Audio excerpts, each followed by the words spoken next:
Calumet Editions, an eclectic publisher of fiction, nonfiction, and poetry, introduced a new business model nearly a decade ago, in which the publisher and author work as equal partners in a joint venture. Their stable of authors have won numerous and prestigious prizes across literary forms. Where traditional publishers fail to see the value in projects, Calumet cooperates with its authors in realizing a book's potential.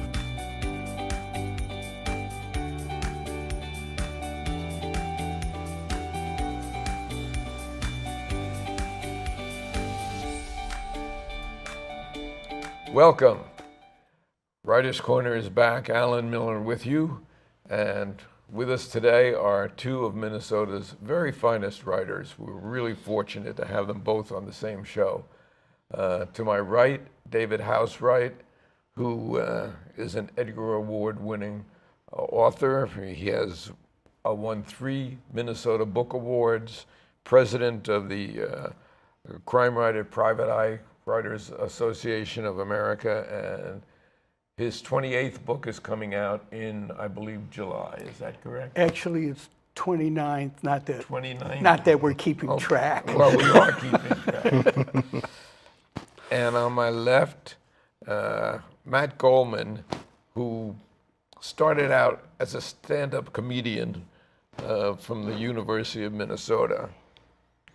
For some reason, he went out west, where he won Emmys for the Seinfeld and Ellen programs, and he's now in his Nils Shapiro books, among others.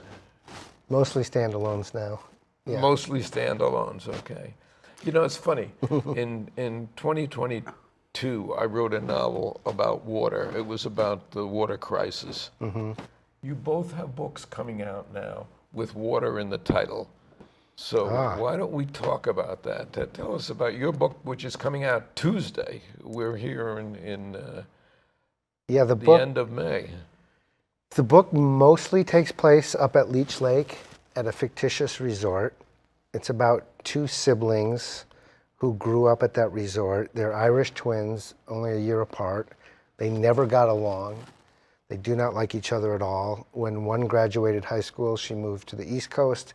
When the other graduated high school, he moved to the West Coast. And they have a brother who's half a generation older, 13, 14 years. And the book starts when they get a call from their brother's wife. And she says, "Your brother Mac has died of a seizure." And call comes from Chicago. 5 minutes after they get off the call, they each receive an email from their dead brother Mac saying, "If I die, no matter what it looks like, it wasn't an accident, it wasn't natural, I was murdered." And how he did that was he thought someone was trying to kill him, so he scheduled an email to be sent to his siblings the next day. But every day he woke up alive, he bumped it to the next day. So when he died, the email sent automatically. And they go back to Chicago for the funeral. They look into their brother's claims. They hear some other strange things, and they decide to go up to Leech Lake, where they're from, and investigate their childhoods and families' past to see if any of it's true. And you can purchase it as of Tuesday. As of I don't know when this will air, but as of May 21st. Yes. Now, David, I like that idea. No, I'm going to, yeah. All right, I'm sorry, go ahead. Man in the Water. Yes. That's coming out. The water aspect begins with Nina Truller, who's married to Mackenzie, the protagonist of the book, finds a man in the water. He drowned at a marina on the St. Croix, very early spring. And it just becomes, who is this guy? Why was he in the water? Why was he at the marina? And one question leads to another, which leads to another. And it involves people who served in Iraq, Desert Storm, and it involves a lot of different characters. And somehow or other, Rushmore McKenzie ends up investigating all this. Well, it was his wife who found the body. And nobody can explain it. So he goes, well, I got nothing else to do. Now, we were talking briefly before we went on, and I asked you both, how do you handle writer's block? And both of you said, to my surprise, that you never encountered writer's block. So why is that? And what do you suggest to people who do? Well, I think we both came up in disciplines where you weren't allowed to have writer's block. I came up as a television writer. Television has shoot dates. It has 200 people on a production waiting for your draft so they can get to work, designing sets, costumes, finding locations, all that. And you really just weren't, you had to stay as long as it took, as late as it took to get the job done. And so that doesn't mean I haven't had bad days. I have days, especially as a novelist, where I have some wiggle room to have bad days. And the way I deal with it then is try to get away from it a little bit and just walk around, tell myself the story, see what pops into my head. That's usually the way I solve it, yeah. David? Well, I was trained in newspapers for reasons that still baffle me. I worked for the Minneapolis Tribune sports department when I was 18 years old. This is before it merged with the Star. And, you know, you're covering 9-man football in Fergus Falls or AAU swimming or Big Ten gymnastics or whatever the big guys didn't want to cover. And the game's over at 10 o'clock and your deadline is 10:40. You know, you're not going to call your editor and say, well, give me a few minutes. No. I think the best way to deal with writer's block is to understand what you need to do. And this can get into an argument about whether you use outlines or not, but I always, when I wrote my first novel, I was running an ad agency in St. Paul, and I was putting in 60-hour weeks. So I outlined my books. So when I had time to write, where I could sit down, I wasn't staring at the screen going, you know, what was I thinking? I always had something in front of me. And as a result, I've always been able to just sit down and write. And I agree with Matt, sometimes you have really awful days, where maybe you write for a couple of hours and you look at what you wrote and you go, well, fortunately my deadline's not 10:40, yeah. I can delete that and do it again. But yeah, it's kind of a discipline, it's kind of a training. The guys I think who have writer's block are the ones who sit down and just start writing. Because they're 10, 20,000 words in, or maybe less, or maybe more, and they stop and they're like, they don't know what they're writing, and that's because they never thought of it that way. Yeah, I don't outline. I am one of those guys who just sits down and write. But I think because I worked on 500 episodes of television or thereabout, I've never counted the exact number. I just developed a sense of story, so I can feel when I'm getting off track.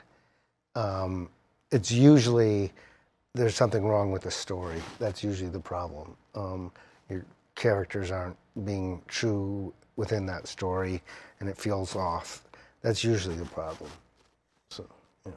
I do outline, and with what I'm working on now, I just hit a spot where I thought, this outline is not working. And I really just had to stop and really rethink where I was going. And it took a couple of days before I hit upon something else. And, now we go forward. How many hours a day do you normally write when you're not playing hockey? It really depends on where I am in the book. I know this sounds absurd, but I spend a lot of time thinking about the book. I spend a lot of time working it all out before I sit down and start writing. I know how the book ends before I write the first word. So when I start to write, I'll put in an hour and a half and go, well, golf doesn't play itself. But as I get deeper into the book, I spend more and more time with it. I mean, the last couple of weeks when I'm working on the book, that's all I'm doing. I mean, I'll sit down at 8 in the morning, all of a sudden it's 8 at night, and I'm going, shouldn't somebody have fed me by now? And, that's how it works. That's how I do it. Matt, I'll tell you, we know a lot of guys in the business, and I don't think I've met two that do it the same way, that have the same process. I agree with that. That's my experience, is that everybody has to find their own level. The best way is the way that allows you. I go by word count every day, and when I'm writing a first draft, and it varies probably anywhere from 4 to 10 hours a day. So I try to get, once I actually start, I try to get 5,000 words in a week. Yeah, that's a good first week. And sometimes I actually do that. Yeah, yeah. Sometimes having the goal is the most important thing. Yes. Whether you hit it or not, you're driving towards something. And I think that relates to the writer's block question. Like, David has been a professional writer since he was 18. I started in my early 20s. Professional writers don't have the luxury of waiting for inspiration. You just have to plow through it. Even if it's bad, you can fix it later. Yeah. Yeah, I would argue that if you need inspiration, you're in the wrong business. Yeah. That's well said. I start every day, and I write probably 2 hours a day or thereabouts, but I start every day going back over what I did yesterday. Yeah. And then I find that I'm doing a lot of corrections and changing around what I did yesterday. Yeah. That works. That's common. Quite a few people do that. I polish it all the time. If I write 1,000 words today, tomorrow I'll rewrite those 1,000 words and then write another 1,000. And you just keep doing this. And one of the advantages is I don't do drafts. People talk about first draft, second draft. I was just going to ask you about that. I get to the end of the book, that book is done. Yeah. I'll go through it one more time, make sure everything is where it's supposed to be. But the book is finished. I don't have to go back and do drafts. And I would argue the guys who sit down and write, they get to the end of the book, that's like a glorified outline. Now they got to go back and reconcile and make sure everything is the way it's supposed to be. Yeah, when you don't outline, your first draft is your outline. Now, how many drafts do you end up with on an average? Well, from beginning to being published, probably 6 or 7. Yeah. So there's two very divergent approaches, and obviously they both work with two very successful writers. And that's it. It's interesting. We never. People always say, "How do you do it? How do you sit down and write?" That's a question that I get a lot from people who want to write. I have a story, and I want to get my story out. And I just say, sit down and start. Yeah. I've taught occasionally at the university and at the Loft Literary Center. And one of the things I will tell the students is whatever works for you is a good way. And the best way to learn how to write a novel is to sit down and write a novel. But you got to be careful, because whatever system you come up with, you're stuck with it.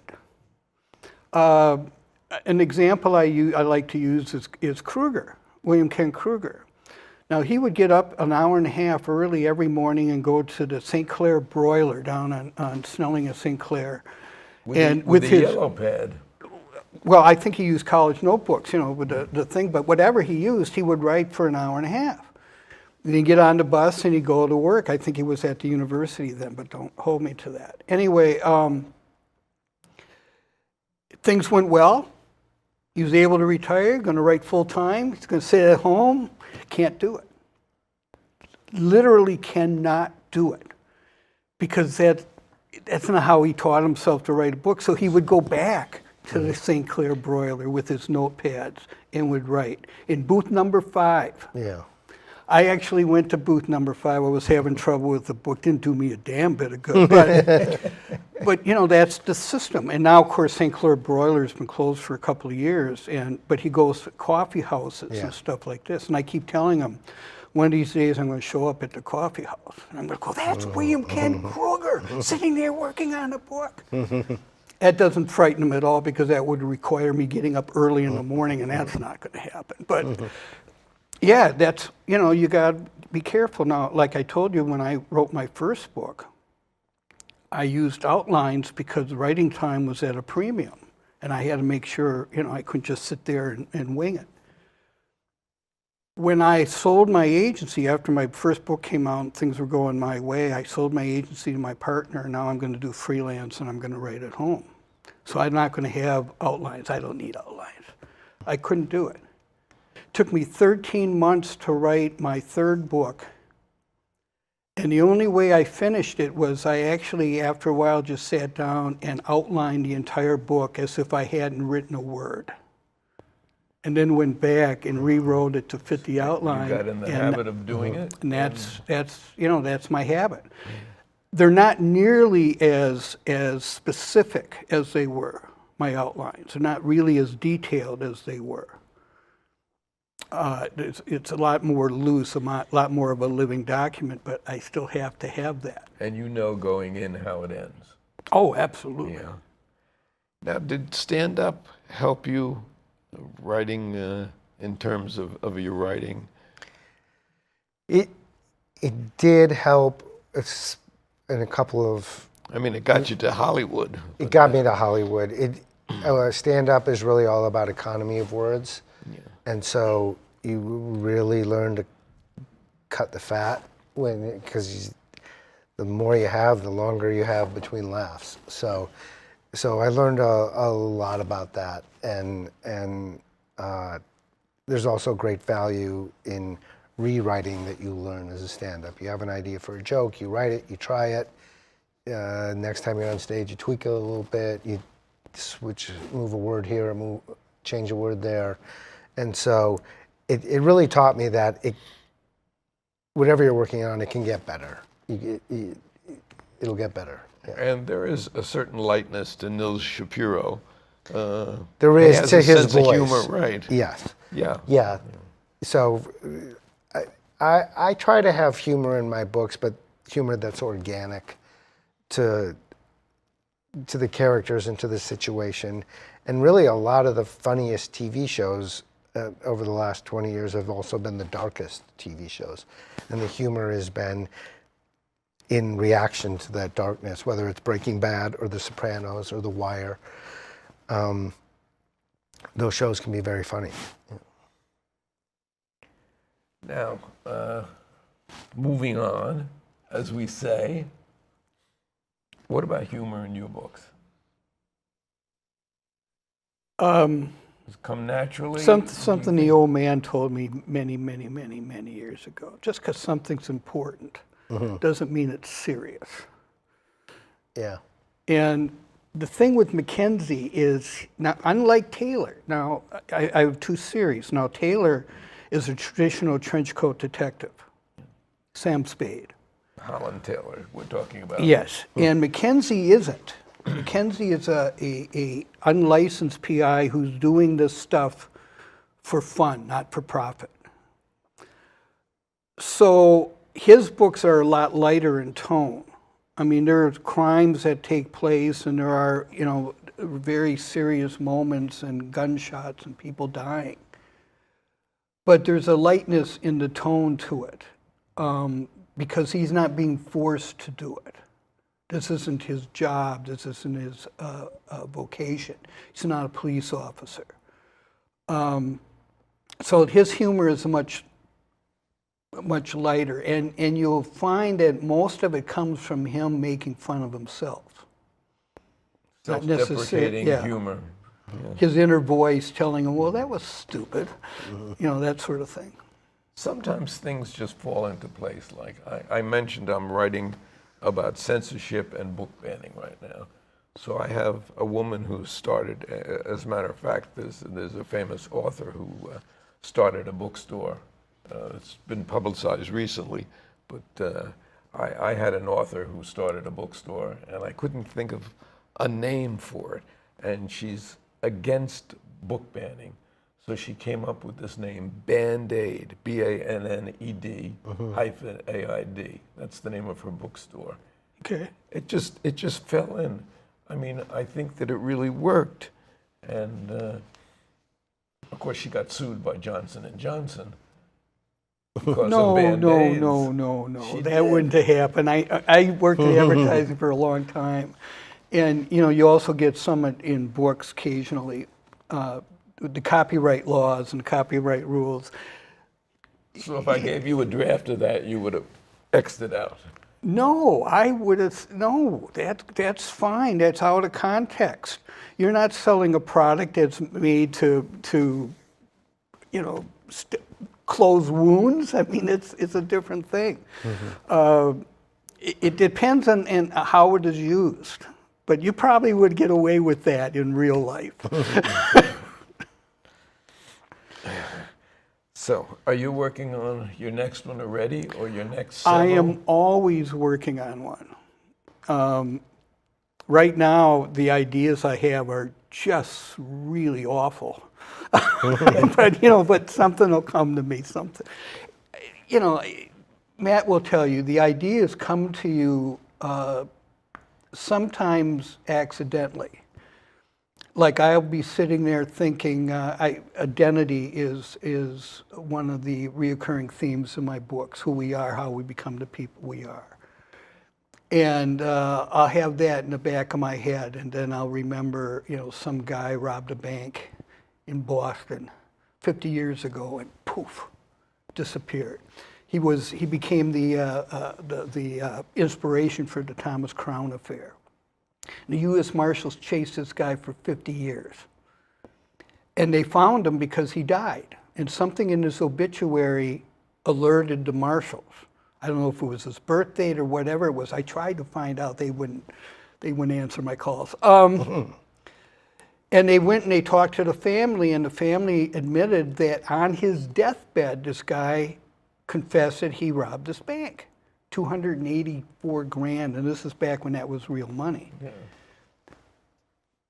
Started a new identity, got married, started a business, raised a family, pillar of the community. And I had that in my head for years. And then something happened, and I go, oh. And I met a person, I go, oh. And it comes out. And that became In a Hard Wind, which is the book that's out right now. This book, my sister-in-law, my step-niece, my brother's stepdaughter, were at Christmas party, and she told me she found a guy in the water dead. He drowned in a marina. And that she had been interviewed by insurance companies and the cops and all this sort of thing, and she never found out what happened. And I look at her, and I look at her, oh, Janet, that's like one of the best Christmas gifts I've ever had. So that's the book. Okay, that's it. That's what happens. That's the first page of the book. Now, what's it about? And then you just take it from there. Everybody, again, has their own way of doing things. What's on the drawing board for you? Well, I have 2 books coming out in 2025, and they're written. One is another standalone with my publisher, Forge. One is a historical fiction that has some crime in it, set in the 1920s. And I'm currently working on what will come out in 2026. Do you go on book tours Yes. after your book is out? This book releases on the 21st. Forge was nice enough to let me do a release party here the night before, and then I'm heading out on book tour Tuesday morning. What about you, David? Not as much as when I first started. I'm not as good at the business of writing as some of my friends and colleagues. I'll have about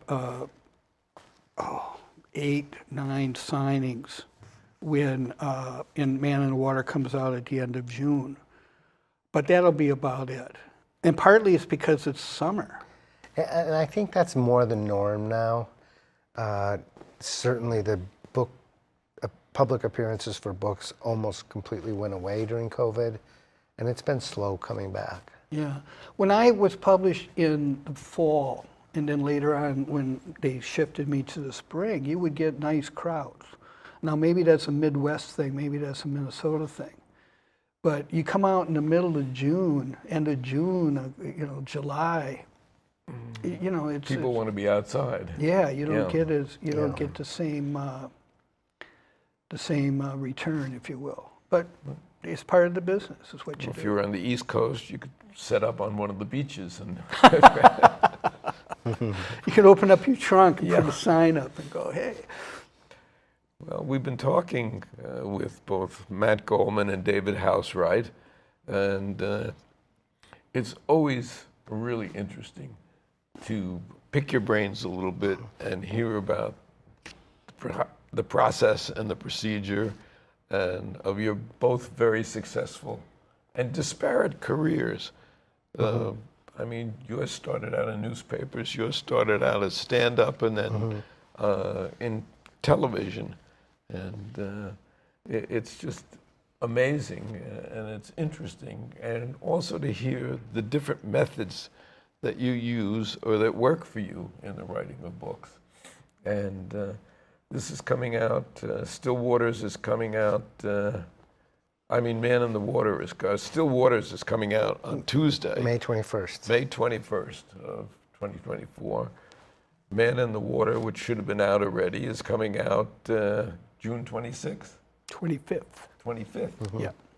And I want to thank you both really very much, especially Matt, who came in at the last minute and Good timing. jumped in here, but it was good timing. It worked out. And David, I will probably send you something for you to read. And Don't you can do tear- it. you Don't do it. You know what happened the last time. can tear it to shreds. And then it ends up as a finalist. So, Finalists in what? I mean, come well, on. the Eric Hoffer Awards. I don't know what that is. But it's one of the book of competitions. And, so who I knows? should look into that. Thank you both very much. Thanks for having us. And look for us again next month.